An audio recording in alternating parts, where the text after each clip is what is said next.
Neemias, capítulo 1. Nós vamos discorrer sobre esse texto, tá? E ver o que Deus vai falar conosco nas entrelinhas aqui, trazer a revelação.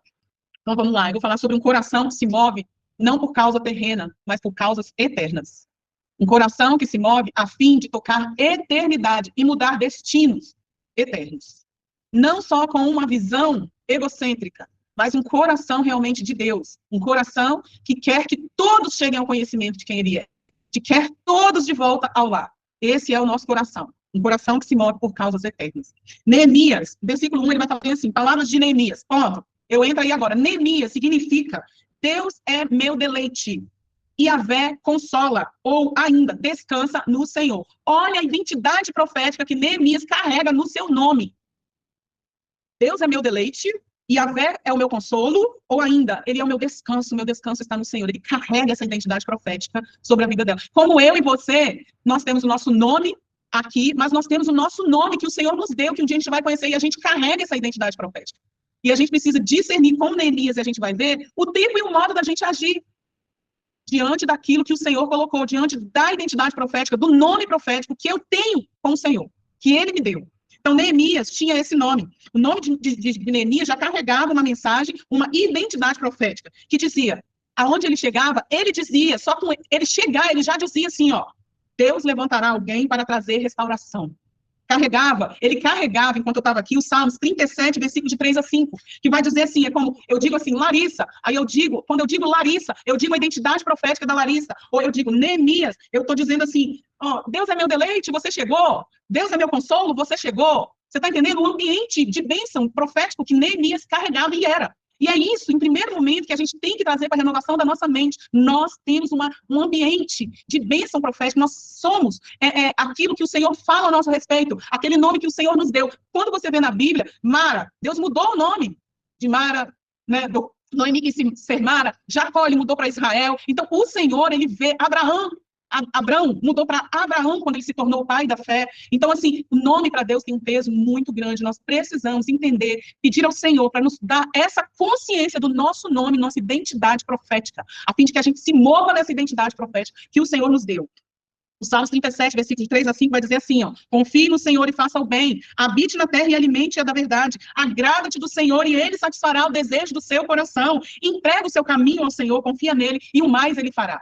Gente, eu não sei vocês, mas tem ambiente que a gente chega, por mais que você se conheça e você sabe como você é, igual eu tô ligada no 220, mas tem ambiente que eu chego que a pessoa fala assim, nossa, você traz uma paz, eu gosto de falar com você porque você traz isso.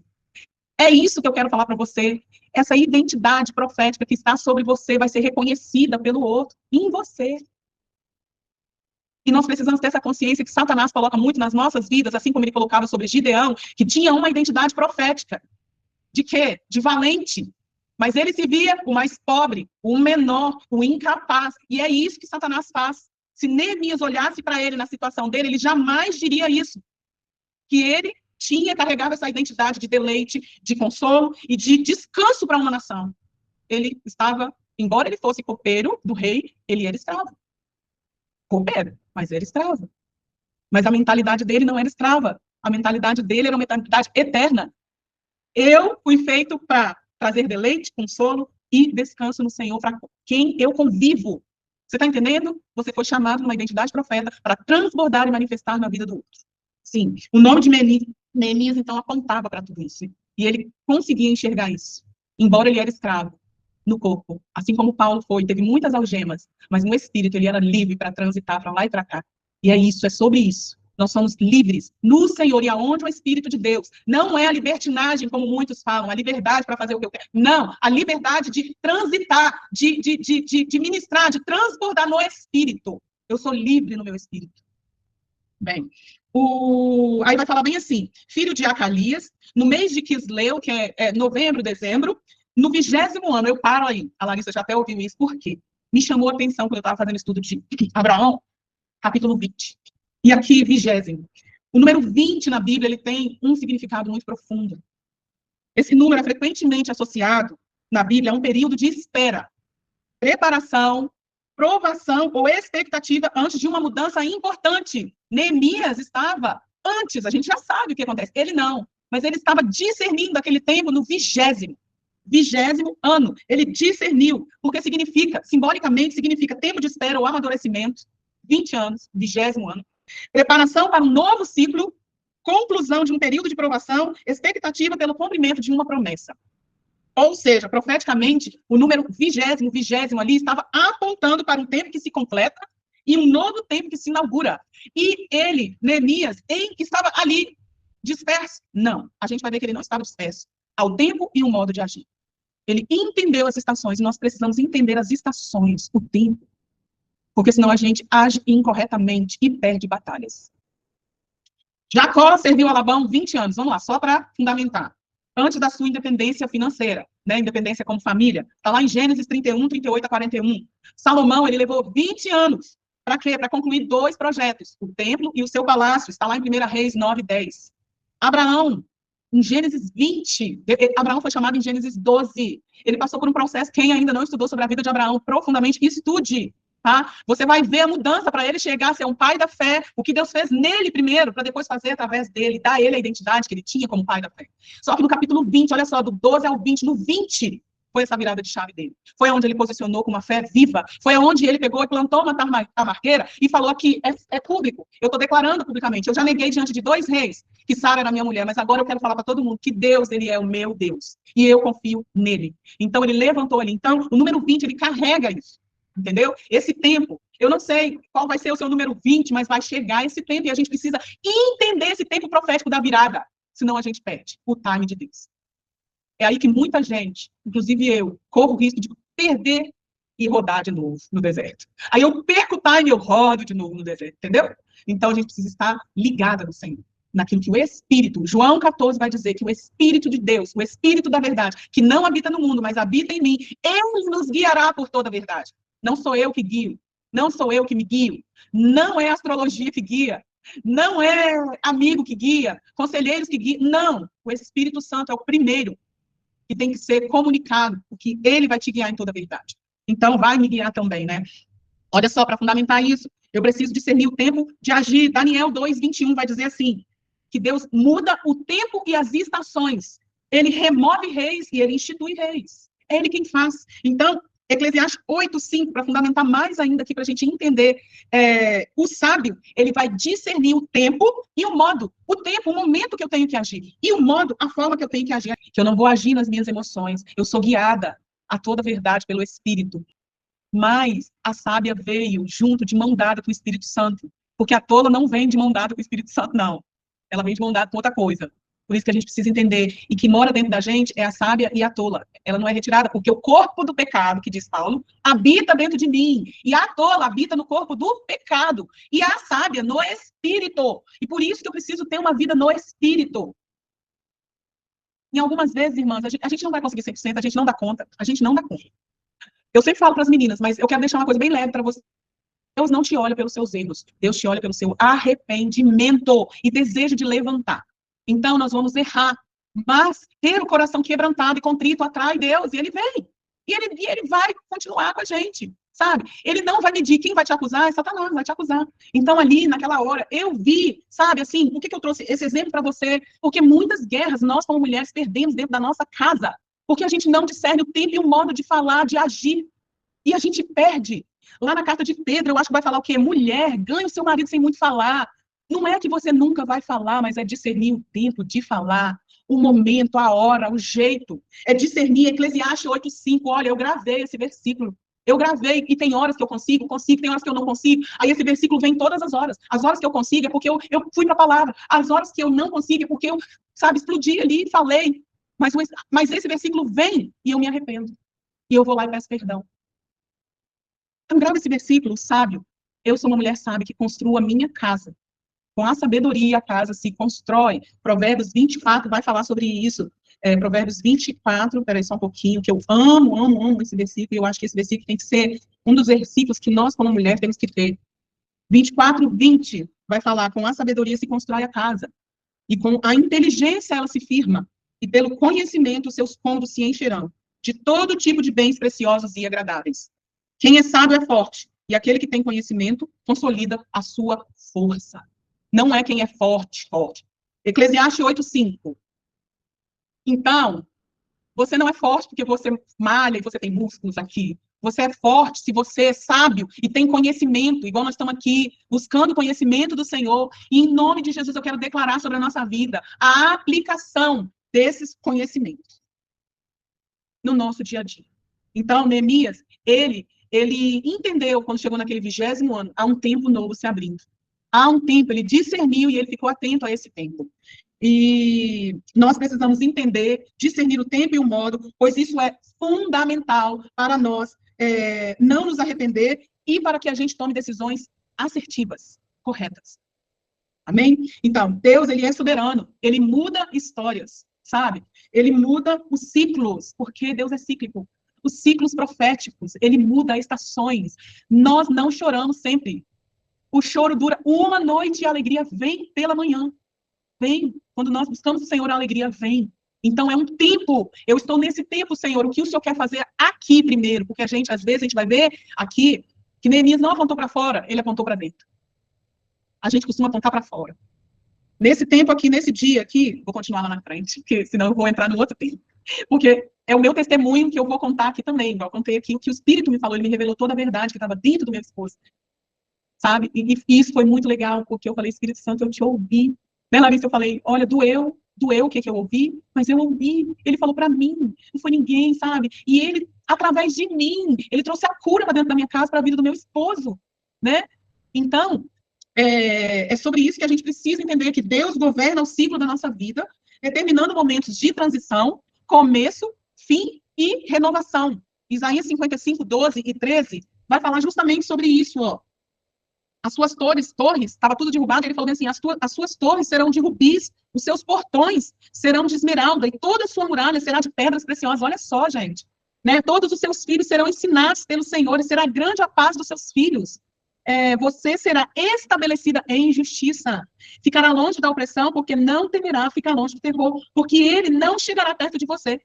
Você está entendendo? Quando nós discernimos e caminhamos dentro das estações, no mover certo, no momento correto, agimos do modo correto, Deus, ele entra como a nossa justiça, como a nossa bandeira, como aquele que guerreia, aquele que acalma o mar, sabe? É muito bonito cantar, mas na hora de viver dói. Ele que acalma a tempestade, sabe? Então, é nisso daqui que eu quero falar. E outra coisa aqui, vamos lá.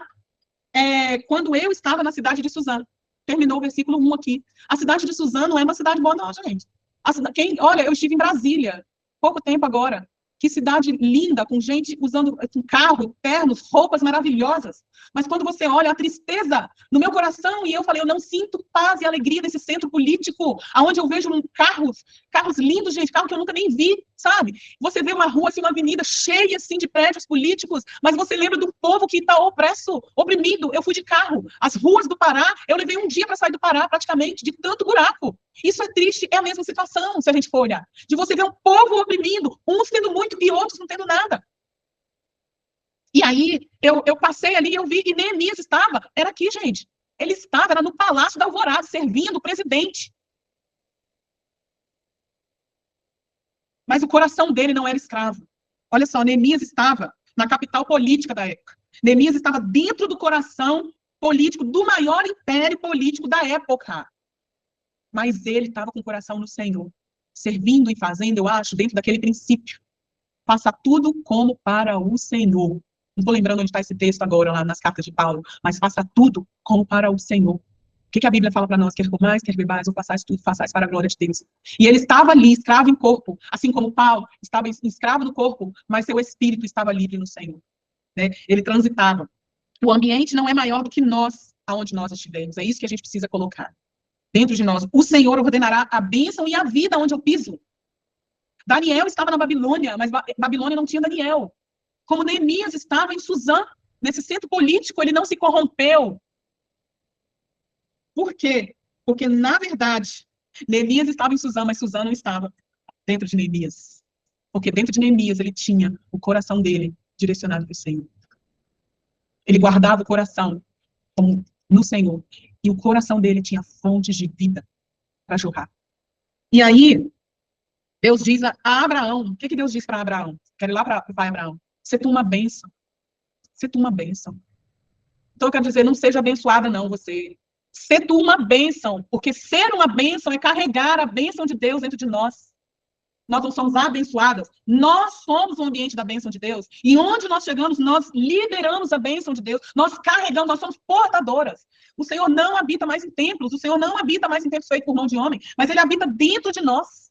Está entendendo? Paulo vai falar que nós somos vasos, mas nós temos uma glória dentro de nós. Então, nós somos um ambiente de bênção, nós somos a bênção. Eu preciso ser a bênção no momento de caos, trazer paz. No momento de tristeza, trazer alegria, trazer consolo. É sobre isso. Eu não sou o ambiente da tristeza, mas eu sou o ambiente da alegria, porque a alegria do Senhor é a minha força. Você está entendendo? Que muitas vezes o ambiente fora é que faz a gente, e isso está errado, porque é a gente que tem que fazer o ambiente fora. E é para esse tempo que o Senhor tem nos chamado, no meu trabalho, na minha casa, com os meus filhos, com o meu esposo. Eu ser uma bênção, ter essa consciência, ter essa metanoia de que eu sou uma bênção. Eu vou dizer para você, amiga, que, minhas irmãs, que nós não vamos conseguir 100%, mas eu quero te animar a prosseguir e avançar, lutar, porque tem gente que dá desculpa. Quem dá desculpa não é bom em mais nada. Quem não faz porque dá desculpa, não é bom em mais nada. É bom só em dar desculpa. Ah, eu sou assim porque, olha só, eu já sou assim, eu não consigo, entendeu? Não, oh Deus, se você vai ler, eu tô hoje no Salmo 138, e você vai ver o Salmo, gente, como que aquele salmista era segundo o coração de Deus, gente? Se você vai ler, você fala, essa pessoa é louca, tem hora que ela tá aqui, tem hora que ela tá ali, tem hora que ela tá lá, mas em todos ele fala, olha, a minha alma, praticamente, o que ele quer dizer ali no Salmo? Senhor, a minha alma é louca, desse jeito aí, eu tô sentindo tudo isso. E às vezes até faço algumas coisas que eu não quero, né? Mas o Senhor sabe do meu sentimento real, né? Daquilo que realmente eu quero, e eu confio no Senhor, e eu quero declarar que não há Deus acima do Senhor. Quantas vezes nos Salmos a gente vê isso? Então, quando eu vejo ali aqueles homens colocando a fragilidade deles, nós temos sim a alma e o corpo, mas nós temos o espírito, que aonde o Senhor governa, e a gente se arrepende, a gente volta, o negócio é arrependimento sempre que errar. Nós vamos errar, aquele que fala que não erra, já pecou, já errou, já larga a Bíblia e vai para lá. Entendeu? Porque essa palavra é para mim, sou errante, sou pecadora, né? Sou forasteira nessa terra, sou estrangeira aqui, sabe? Nasci em pecado, fui formada em pecado, preciso, sou carente da misericórdia do Senhor. Então, é para nós, é para posicionamento nosso. Esse conhecimento vai nos posicionar no Senhor de maneira correta. Nós somos um ambiente de bênção. Você é um ambiente de bênção. Você é a bênção do Senhor.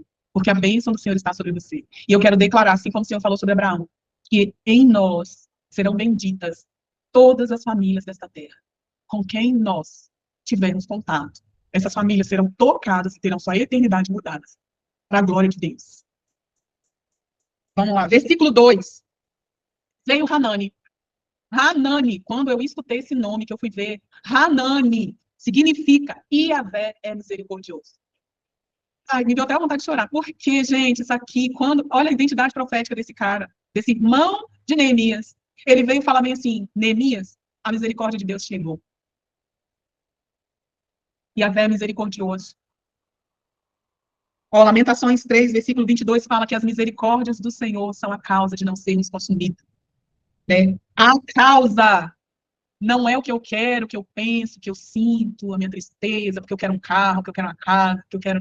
Não, a causa da misericórdia do Senhor vir sobre mim é para que eu não seja destruído.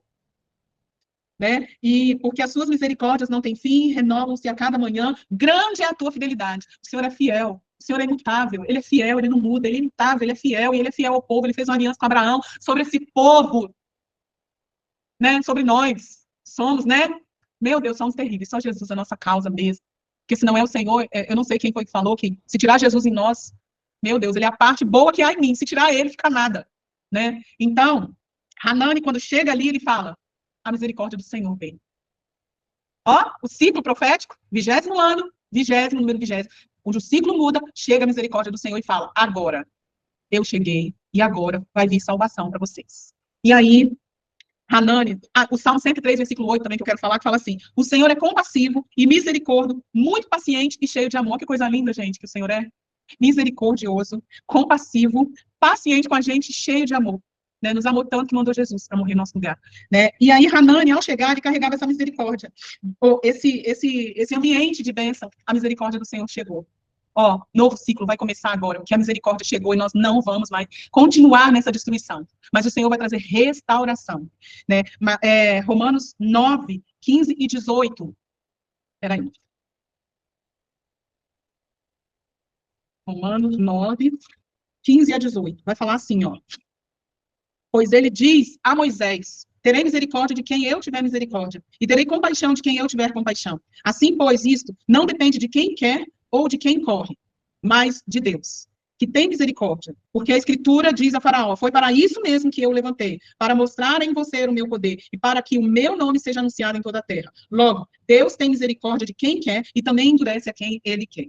Ou seja, Neemias foi levado para Suzã, pela misericórdia do Senhor, que já começou a atuar, ó, há muito tempo. Tem coisas que vão acontecer na nossa vida, né? Ele foi escravo para Suzã. Ele foi para uma terra que não era a terra dele, né? Foi ali ser escravo. E tem coisas na nossa vida que a gente vai falar bem assim, nossa, por que Deus está fazendo isso? A gente não sabe a movimentação que o Senhor está fazendo hoje, que parece que está tão ruim, porque a gente só vê o tempo de hoje. A gente não vê o tempo lá na frente, porque se Neemias não fosse levado cativo para dentro do palácio, para esse lugar de Suzã ali, para servir, como viria tudo isso que Deus estaria fazendo? Era necessário passar por isso. Como era necessário Jesus passar por tudo, tem coisas que é necessário que eu e você façam para que haja o livramento do Senhor. Nós temos que estar muito, graças a Deus, que Ele nos faz participantes, sabe, de tudo aquilo que Ele faz na nossa vida. E quando termina, gente, o processo, se eu abrir aqui, vocês vão falar, olha, eu passaria de novo por aquele processo. Como eu saí diferente. Ó Deus, como o Senhor chuchuzinho, o Senhor me deixou passar por esse processo, que o Senhor me segurou ali. Como que o Senhor confiou, né, que eu ia passar e não ia desviar. Jesus, que lindo, Senhor. Sabe, se eu abrir aqui, muitos de vocês vão dizer isso. Porque os processos é que vão nos forjar. E é isso que aconteceu aqui, o Senhor fez. A misericórdia do Senhor parecia que já não estava atuando, mas já estava, o povo estava corrompido, e Deus não deixa, Ele traz correção, porque Ele ama. E a correção do Senhor parece que desajusta tudo na nossa vida, a gente fica meio assim, você pode ver nossos filhos, né? Como é que eles ficam emburrados com a gente, que não aceita a correção. Mas a correção é para ajustar. E é isso que Deus fez aqui. Então, no versículo 3, Hanani vai trazer a realidade de Jerusalém para Neemias. Ele vai falar assim, ó. Ele pergunta, né? Ele fala assim, um dos meus irmãos com alguns homens de Judá. Então lhes perguntei, versículo 2, tá? Os judeus que, perguntei a respeito dos judeus que escaparam e que sobreviveram ao exílio a respeito de Jerusalém. E eles me responderam, os restantes, os que sobreviveram ao exílio, se encontram lá na província. Estão em grande miséria e humilhação. As muralhas de Jerusalém continuam em ruínas e os seus portões foram destruídos pelo fogo. Hanani, ele vai trazer a realidade para Neemias. Uma dura realidade, uma triste realidade. Mas, que eu vou falar muitas vezes, que tem muita gente que não gosta de ouvir a realidade. Uma das minhas orações, sempre que eu faço para o Senhor, por mais que me doa, e eu tenho temor, mas eu faço, é que eu não quero que nada fique encoberto aos meus olhos. E eu falo, Senhor, põe luz em tudo. Tem muita gente que não tem essa coragem de orar isso. Eu não quero saber, não. Eu já ouvi gente falar, não quero saber, não, Deus guarda, Deus cuida. E muita gente perde batalha por isso. Meu povo perde por falta de conhecimento. A palavra fala que Deus põe luz. E a luz de Deus é que traz cura, restauração. Então, a luz aqui para Neemias, né? Eles estão em grande miséria. Olha só, você ouvir, estão em grande miséria, humilhação, ruínas, né? O que significa miséria? Grande sofrimento, né? E humilhação, desprezo, vergonha. Na cultura antiga, uma cidade sem muros era vulnerável e sem honra. Na cultura antiga, uma cidade sem muro era uma cidade que era vulnerável e sem honra, era humilhada mesmo, sabe? O povo ria dessa cidade. E o problema que Neemias, ele olhou e viu, quando eu e você temos que olhar com misericórdia para um irmão nosso que está numa situação sem muro, é isso, é entender que não é sobre ele, mas é sobre o Deus dele. É sobre o Deus daquela cidade. Porque aquela cidade apontava para um Deus. E estava assim, dissonando ali, não tava, sabe, não estava batendo. Quem era Deus e quem do jeito que estava aquela cidade. Então, não era nem pela arquitetura que Neemias estava preocupado, mas era pela identidade de filho, de povo de Deus.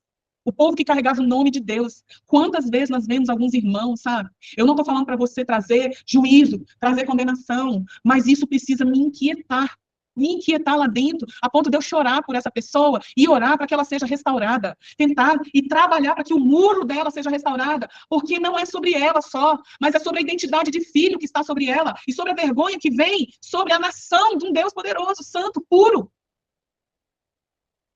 Então, Jerusalém representava o povo de Deus, e Neemias se inquietou por isso, por eles, porque eles não entendiam quem eles eram, né, pela destruição que estava ali, que não representava Deus, um Deus grande, poderoso, forte. E a primeira batalha de Jesus com Satanás foi justamente aonde, gente? Na identidade. E é aonde Satanás vem batalhar com a gente todos os dias. Ah, mas se tu é filho de Deus, não vai faltar isso, não. Ah, mas se tu é filho de Deus, seu carro, né, vai ficar andando a pé? Ah, se tu é filho de Deus, olha aquele ímpio ali, como é que ele tá? E olha você, passando esse negócio aí, essa tribulação aí. Olha o ímpio vivendo regalado, comendo de tudo, e você comendo feijão com farinha. Mas aí é onde entra a palavra de Deus. Lembra que eu falei sobre o conhecimento que vai trazer e nós vamos ganhar a guerra com ele, lá de Provérbios 24? É aí que quando ele fala para mim, mas você está comendo feijão com farinha? Aí eu vou falar para ele bem assim, porque eu tenho conhecimento da palavra. Olha só, Satanás, é melhor eu comer feijão com farinha, diz a palavra, e ter paz. Eu tenho paz. O príncipe da paz está comigo. Você está entendendo? Aonde você vai lutar, porque você tem a sua mente, a mente de filha, a identidade formada, e aquilo que vai vir de contrário, entendeu? Porque a gente vê muito ímpio vivendo bem, e às vezes aquele que serve com princípios, vivendo dificuldades. Isso não mede filho de Deus, não. Isso não mede. E a gente também precisa parar de apontar e falar, é porque está em pecado. Você nem sabe. Então, Neemias estava em pecado? Neemias foi para lá porque Deus queria fazer algo grande em Jerusalém. A gente não sabe a movimentação do Senhor, a gente precisa discernir. Se for pecado, Deus vai te falar, você precisa se confrontar. Você precisa chegar para o irmão e confrontar. Sabe? Então, aqui, a gente entende, a primeira batalha que Jesus passou foi essa. A batalha que Jerusalém estava ali era de quê? De ser a cidade de Deus, toda destruída, mas ela era a cidade de Deus, gente, olha só. Ela precisava ser reerguida, sabe? Tem pessoas igual Paulo, gente. Paulo era uma cidade destruída, uma cidade, mas ele tinha uma identidade no Senhor fortíssima. E isso que eu acho, gente, que ninguém queria pregar para ele, não. O próprio Jesus foi pregar para ele, na cidade de lá, sabe? Todo mundo tinha medo dele. Olha só o nível. Você está entendendo que às vezes a gente vai olhar para uma prostituta e a gente não vai ver a identidade que ela está carregando, profética? A gente vai olhar, mas minha sogra não. Ela nem converte, não. Nossa, ali não, ali não, é impossível. Não há impossíveis para o sangue de Jesus. Não foi o sangue de bode, não foi o sangue de Flávia, não foi o sangue de Larissa, não foi o sangue nosso, é o sangue poderoso de Jesus. Sabe? É ele que desfaz. É o poder do evangelho. Eu acho que é Romanos 8, Romanos 3, vai falar que o evangelho, quer ver? Eu não quero errar com vocês. Romanos 1, versículo 16, vai falar sobre o poder do evangelho, sobre o poder de declaração da palavra de Deus. Pois não me envergonhe do evangelho, porque é o poder de Deus para a salvação de todo aquele que crê. Primeiro os judeus e também o grego. Olha só, poder do evangelho. Então, Paulo, ele foi restaurado pelo poder do evangelho. Já pensou, Davi pecou ali? Não quero mais. Mas Davi, cara, ele se arrependeu. Tanto ali que quando ele foi diante do rei Hanuna, que ele pecou ali, e, pega ali a lenha, pega não sei o quê, faz o altar. Ele falou, não, eu não darei nada ao Senhor que não me custe. Né? Então, é nisso, ele sabia a identidade dele. E hoje, o nome de Davi, se você vai em Israel, teve amigos meus que já estiveram lá, daquele que fala mal de Davi lá dentro. É o rei Davi, até hoje. Porque o Senhor falou aqui, Isaías, Salmos, fala que o Senhor, ele iria instituir o trono de Davi fortemente, perpetuamente. E até hoje o trono de Davi é perpétuo lá para o povo. Você entendeu? Então, o que Deus fala, realmente, é aquilo que traz o decreto sobre a nossa vida. É o que importa, a identidade, aquilo que o Senhor fala, o que a palavra de Deus fala ao nosso respeito. Por isso, nós temos que ter cuidado ao falar. Deixa eu ver se é aqui. Tá. Vamos lá, no versículo 4. Quando ouvi essas palavras, eu me assentei, chorei e lamentei por alguns dias. Fiquei jejuando e orando diante do Deus dos céus. Bom, aqui a gente vê a profundidade de Neemias. Quando a adversidade vem, né? Aí que a gente vai ver a profundidade de cada um. Ele ouviu, ele não disse, que pena, eles merecem. Ele não julgou, ele não trouxe culpa sobre o povo. Ele ouviu, e a primeira coisa, tem 3 movimentos dele, que foi, ele sentou, quer dizer, ele foi impactado, e ele paralisou, sentou. Muitas de nós param aqui, paralisa quando recebe uma notícia. A adversidade vem, você fica impactada, você para no corpo, sabe? Não quero fazer mais não, deixa, não. Ele chorou na alma. Primeiro foi no corpo, o corpo dele parou, sentou. A alma dele, nós somos psicotônicos, corpo, alma e espírito. A ação no corpo, ele sentou, a ação na alma, ele chorou, ele lamentou muito, muito mesmo. Fala aqui, que ele chorou e lamentou por alguns dias. Mas o espírito dele, aqui foi a saída, aqui foi aquilo que fortaleceu ele. Ele jejuou e ele orou ao Senhor. As práticas espirituais nos tiram de cativeiros espirituais, que Satanás quer nos colocar. Se você não assistiu, o filme O Peregrino, de criança, na versão criança, ele é muito profundo. Tem uma cena que o velhinho está dentro da gaiola, e ele fala, sem esperança, sem esperança. A gaiola está aberta, e ele não sai. Ele envelheceu dentro daquele cativeiro. Por quê? Porque ele não cultivou a fé. E a fé, ela não é cultivada. De qualquer forma, ela é cultivada pela palavra. Pelo ouvir a palavra, pelo ler a palavra, por cantar a palavra, por se encher da palavra.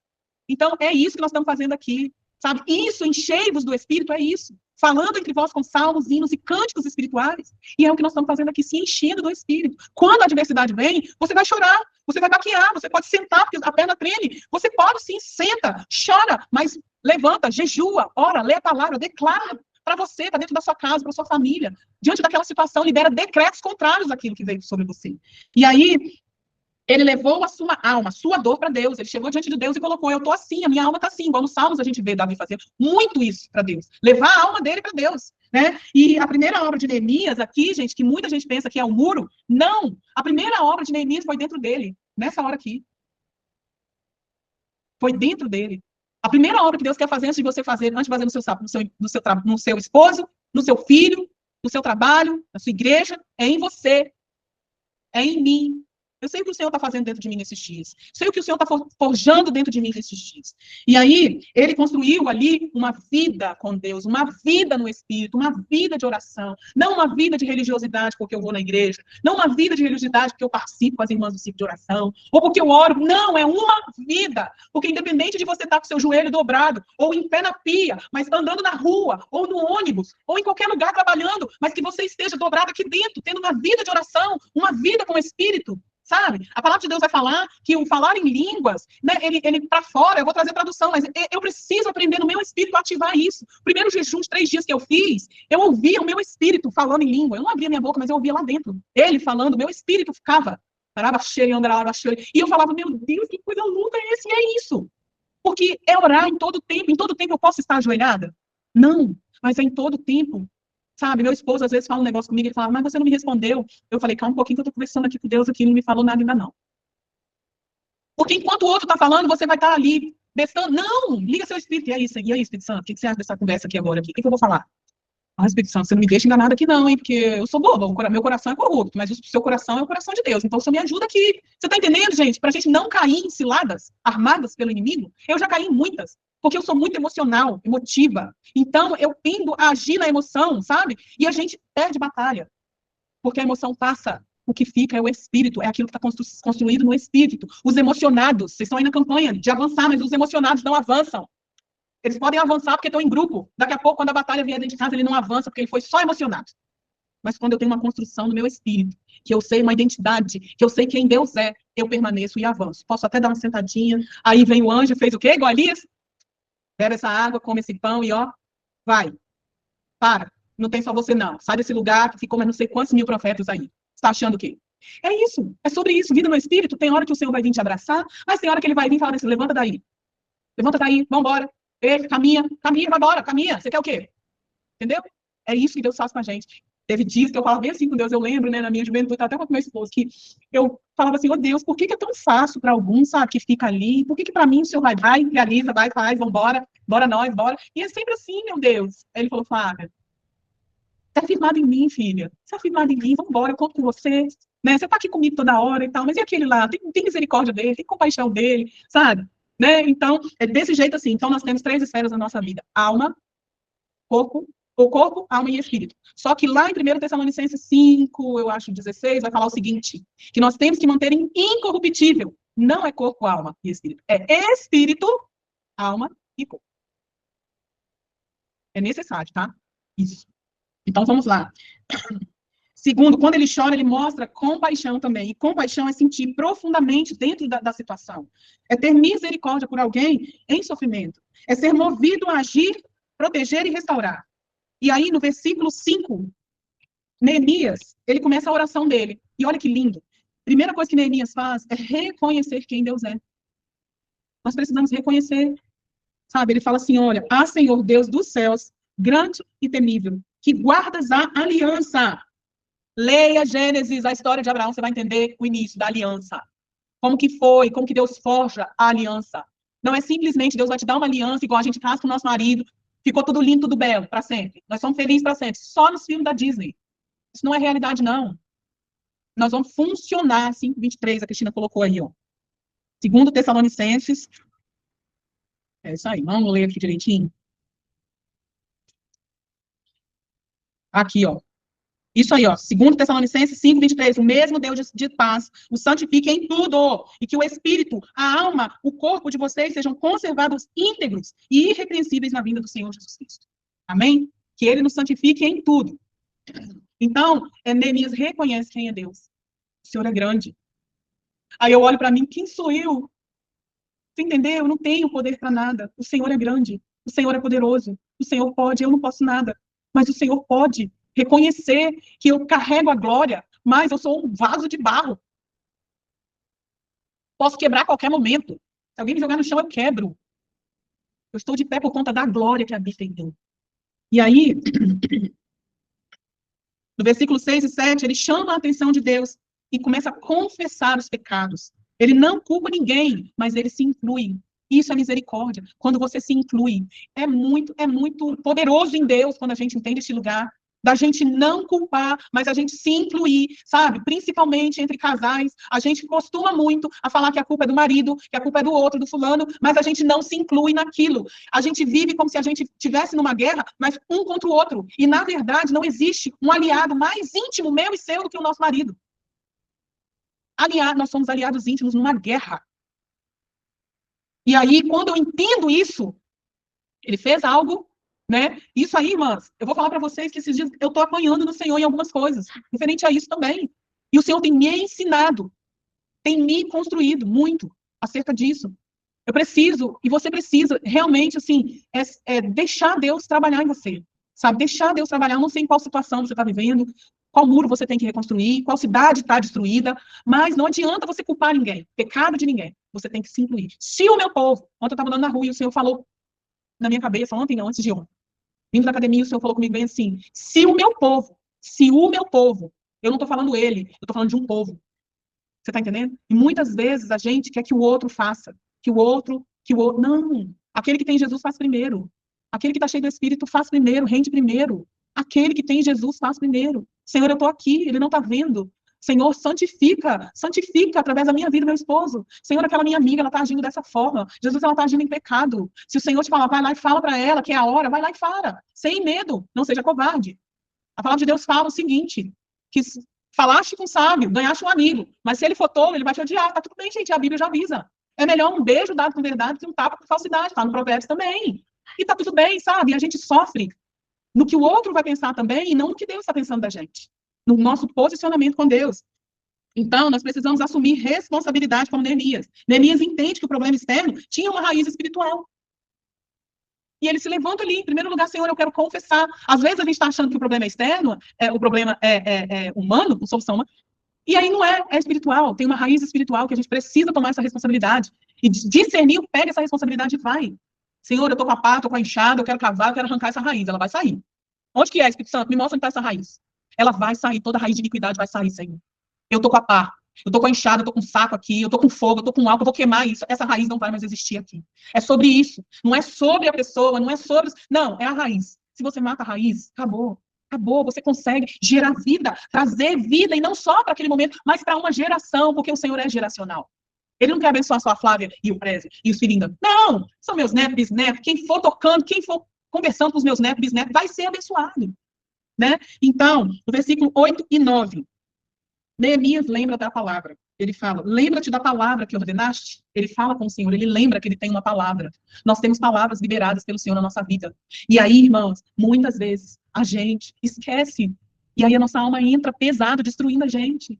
A gente precisa, lembra que eu te falei da palavra lá de Eclesiastes? Você trazer a memória que ele sabe o tempo e o modo de agir. Senhor, como que é aqui? O que eu tenho que fazer? Então, a palavra que Deus diz sobre você, se o Senhor liberou uma palavra, deixa eu te falar, ele é fiel, não é a você não, querida. Ele é fiel à palavra que ele liberou. Jeremias, o que você vê, Jeremias? Eu vejo uma árvore de amendoeira florescer. A árvore de amendoeira era a primeira árvore que dava flor depois de um grande inverno.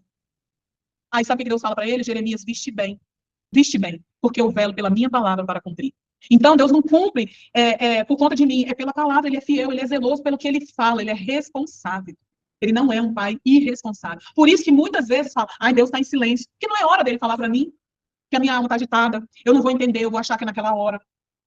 E Deus fica só ali, olhando, esperando eu me acalmar para ele falar.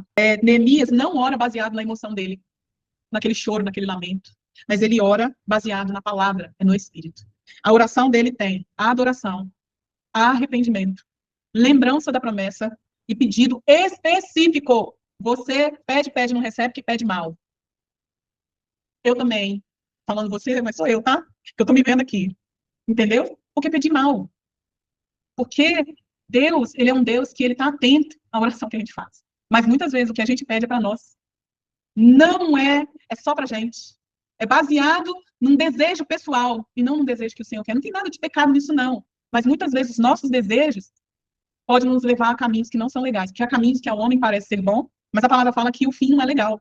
Então a gente precisa entender isso. O versículo 10 vai falar sobre a identidade. Ele declara que o povo não pertence ao rei da Pérsia, mas a Deus. Eu quero só colocar aqui muito sério isso, sabe? Embora estivesse ali escravo do rei da Pérsia, eles não pertenciam ao rei da Pérsia. Eles pertencem a Deus.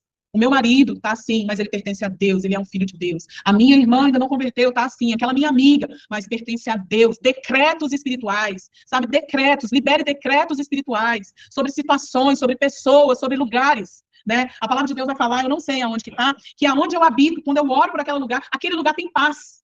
Decretos espirituais sobre a identidade. Tem mãe que fala, esse menino não vai prestar, cresce, não presta mesmo. Porque liberou um decreto. Ah, você é burro, aí um menino, mas você é muito bagunceiro. E não sei. Ô, abençoado, está fazendo bagunça, mas você não é assim, meu filho. Por que você está bagunçando? Você está dando lugar para o inimigo?